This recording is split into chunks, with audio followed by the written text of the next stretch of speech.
Mister Chuppu মানে শাহাবুদ্দিন চুপ্পু মানে দেশে এখন যিনি প্রেসিডেন্ট, তো এই চুপ্পু সাহেবের একটা ইন্টারভিউ আমি একটা পত্রিকায় পড়লাম। সেখানে তিনি অনেক কথাবার্তা মানে ইউনূস সাহেবের প্রতি ক্ষোভ উগড়ে দিয়েছেন। এখন রাষ্ট্রপতি হিসেবে আমার জানা মতে, যদিও আবারও বলছে আমার তো কখনো শপথ টপথ নেওয়ার দুর্ভাগ্য সৌভাগ্য কোনোটাই হয় নাই, তাই না?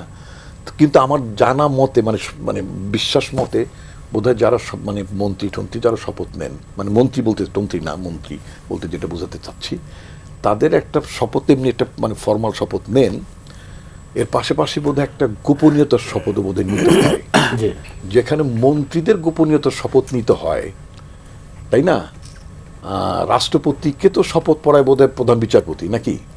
আচ্ছা, তো তাকে কি গোপনীয়তার শপথ নিতে হয় না নাকি? অবশ্যই হয়। আচ্ছা, যদি নিতে হয়, একটা সিটিং প্রেসিডেন্ট হোক দামি আমি নির্বাচনের, একটা ভুয়া পার্লামেন্ট, একটা ভুয়া সরকার আমলে নিয়োজিত প্রেসিডেন্ট, হোয়াট এভার, মানে ওনাকে যে সরকার মানে প্রেসিডেন্ট পদে মানে বসিয়েছে, ওই সরকারটা তো একটা ভুয়া সরকার ছিল, ওই সরকার তো ইলেক্টেড সরকার ছিল না।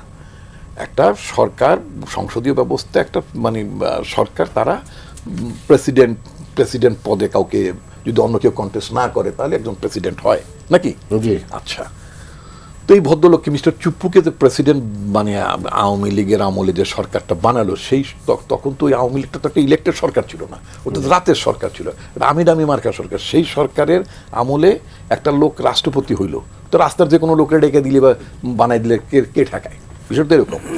উনি ইউনূস সাহেব অন্তর্বর্তীকালীন সরকার, ওনাকে মনে রাখা দরকার। আমি কথাটা কিন্তু আমি দলের লোক হিসেবে বলছি না, আমার তো একটা ভিন্ন পরিচয় আছে, আমি একজন সংবাদকর্মী, সেই হিসেবে বলছি, যেটা একটা সংবাদপত্রের নিউজ। ওনার মনে রাখা দরকার, ইউনূস সাহেব ওনার মতন হাতে টানা কোনো মানে হ্যান্ডপিক মানে কোনো ইয়ে ছিল না, চিফ অ্যাডভাইজার ছিল না। বাংলাদেশের জনগণ আন্দোলন সংগ্রাম করে একটা গণ-অভ্যুত্থান সংগঠিত করে, সে গণ-অভ্যুত্থানের পরিণতিতে শেষ পর্যায়ে জনগণের আকাঙ্ক্ষা একটা সরকার গঠিত হয়েছিল, ঠিক আছে? সেই তিনি এমনভাবে মানে 4 দিন কি কয়দিন শপথ হিসেবে কবে 17 তারিখে, হ্যাঁ, 5 দিনের ডিফারেন্সে আর কি এবারে সাংবাদিক ডেকে অথবা তারা আয়োজন করে হোয়াট এভার যেভাবে হোক না কেন, হ্যাঁ, উনি মানে ইউনূস সাহেবের ব্যাপারে, তৎকালীন সরকারের ব্যাপারে উনি কথাবার্তা বললেন, এবং এটাও বললেন যে ওনাকে যে মানে উপড়ে ফেলা, শব্দটা ছিল উপড়ে, তো ওনাকে উপরে ফেলার যে চেষ্টা হচ্ছিল বা ষড়যন্ত্র হচ্ছিল, ওনার ভাষায় ষড়যন্ত্র তো মানে দিনের বেলা হয় না বা প্রকাশ্য হয় না, মানে এটা একটা অ্যাটেম্প ছিল, সোজা কথা, মানে ওনাকে ওখান থেকে সরানোর। হাওয়ার আমাদের দল তাকে সমর্থন দিয়েছে, কারণ আমরা চাচ্ছিলাম যাতে সাংবিধানিক ধারাবাহিকতা থাকুক। এটা ফেক পার্লামেন্টের মধ্যে গঠিত মানে রাষ্ট্রপতির পদ, ওই পদটা থাকার কারণে একটা থ্রেড, মানে একটা কনস্টিটিউশনাল থ্রেডটা যাতে কন্টিনিউ করে, সেই জন্য আমরা চাচ্ছিলাম যে থাকুক।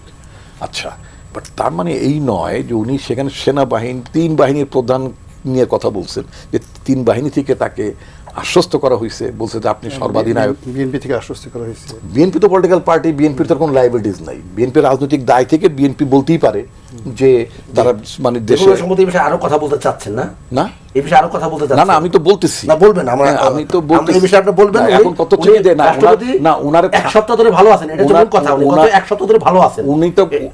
আচ্ছা, উনি ছিলেন মানে একটা, আমাকে আর 2 মিনিট না একটু শেষ করে দিয়ে যায় এই পর্যায়ে, উনি লুটেরা এস আলমের অ্যাপয়েন্টেড তার থলেদার ছিল সে, সোজা কথা।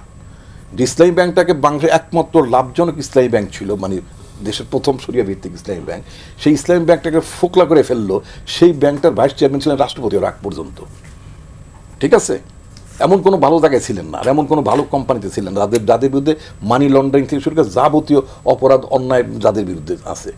তো সেই জায়গায় চাকরি করে, ইসলামী ব্যাংকে চাকরি করা সাবেক একজন ভাইস চেয়ারম্যান চাকরি করে এসে তারপরে রাষ্ট্রপতি হলেন, এবং হাসিনারে কদমবুসি করতে গেছিল। ওনার খুব আক্ষেপ, ইউনূস সাহেব ওনারে তেল মারে নাই, ইউনূস সাহেব বিদেশ থেকে সফরে এসে ওনারে রিপোর্ট করে নেয়। তা আপনার যিনি আপনার নিয়োগকর্তা ছিলেন হাসিনা কি আপনার কোনোদিন আপনার কাছে রিপোর্ট করছে নাকি? ক্যানি শো একটা কাগজ দেখাতে পারবে যে উনি বলছে মুখে জানাতে হবে, লিখিত জানাতে হবে, একটা দেখা। আমি জেনে বলছি, দায়িত্ব নিয়ে বলছি, উনি ক্ষোভ প্রকাশ করছেন শেখ হাসিনার ব্যাপারও, অ্যান্ড হি রোট এ লেটার, হাসিনাকে চিঠি লিখছেন। হাসিনা তো ওনার ফোনও ধরতো না। তো সেই কথাটা না বইলা উনি যে মানে নিয়োগ প্রাপ্ত হওয়ার পর থেকে উনি যে কি বলে এটাকে মানে ইগনোর হচ্ছিলেন, তাই না? উনি হাসিনার নামটা নেয় নাই, টেকনিক্যালি খেয়াল করবেন। আবার মিথ্যাচার করছেন, আমি শব্দটা মিথ্যাচার বলছি, মানে অসত্য বলেন না, আমি মিথ্যাচার বলছি। ভাষা বলতেছেন না। আমি তো পার্লামেন্টে নাই ভাই, যদি আপনার এটার নাম হলো মানে পাবলিক পার্লামেন্ট, আমি তো ওই আসল পার্লামেন্টে নাই, ওই গেলে আমি অসত্য কথা বলবো। উনি মিথ্যাচার করেছেন যে আগের লোকেরা মানে আগের প্রধানমন্ত্রী নাকি ওনার রিপোর্ট করতো। Can he show single paper? Not at all. Rather উনি একটা চিঠি লিখছিলেন শেখ হাসিনাকে, আমি জানি না ওনার মুরদে খুলেছিল কিনা, ফাইনাল ওই চিঠিটা শেখ হাসিনার কাছে পাঠিয়েছিল কিনা, যে উনি খুব অবহেলিত হচ্ছে, ওনাকে প্রপারলি প্রেসিডেন্ট পদে, আর যে লোক পায়ে ধরে সালাম করে, পাটা নেই, পা খোঁজে, মানুষের পা খোঁজে যে লোক, মানে যারা কদম পা খোঁজা লোকরে কোনদিন মানুষ সম্মান করে নাকি? আর আমাদের দুর্ভাগ্য হচ্ছে এই জাতি পা খোঁজা লোকরে দেশের প্রেসিডেন্ট বানায়, নাউজুবিল্লাহ।